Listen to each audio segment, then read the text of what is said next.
Well, the South Dakota State women are coming off a very successful season when they won 2 games at the NCAA tournament. The Jacks beat Quinnipiac and Syracuse in New York before losing in the Sweet 16 to Oregon. And despite the graduation of players like Macy Miller and Maddie Giebert, there's still plenty of talent left for Erin Johnston to make another solid run at a conference title and possibly much more.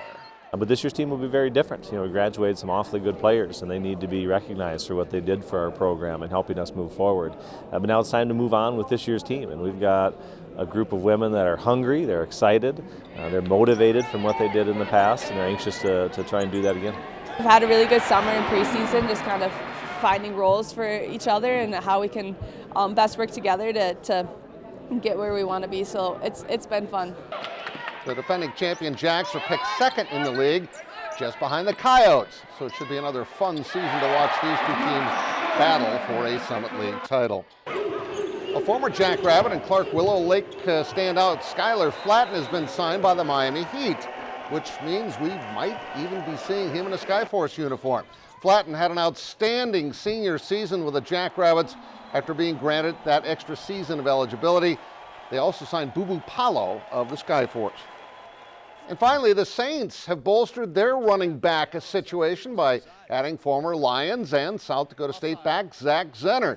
Zenner appeared in 37 games for the Lions in 4 years, gaining 719 yards on the ground. He scored 8 times, including 2 in this game. He also caught 33 of 43 career targets to put up 317 yards through the air. And now here's Zach Borg with your Billion Automotive Plays of the Week. Jonah Hofer starts Bridgewater Emory Ethan's game against Garrettson in style, returning the opening kickoff for a touchdown that would spark their 44-0 win.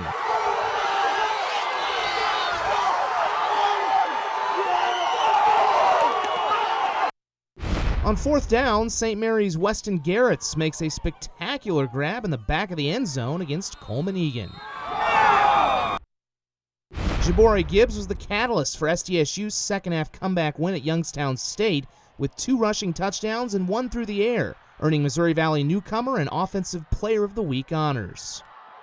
A pair of state tennis champions come in at 2. Yankton's Josephine Krosky took home the State A Top Flight Singles Championship, while Lincoln's Johanna Brower took home her 2nd consecutive Double-A crown and helped lead her Patriots to their 4th straight team title.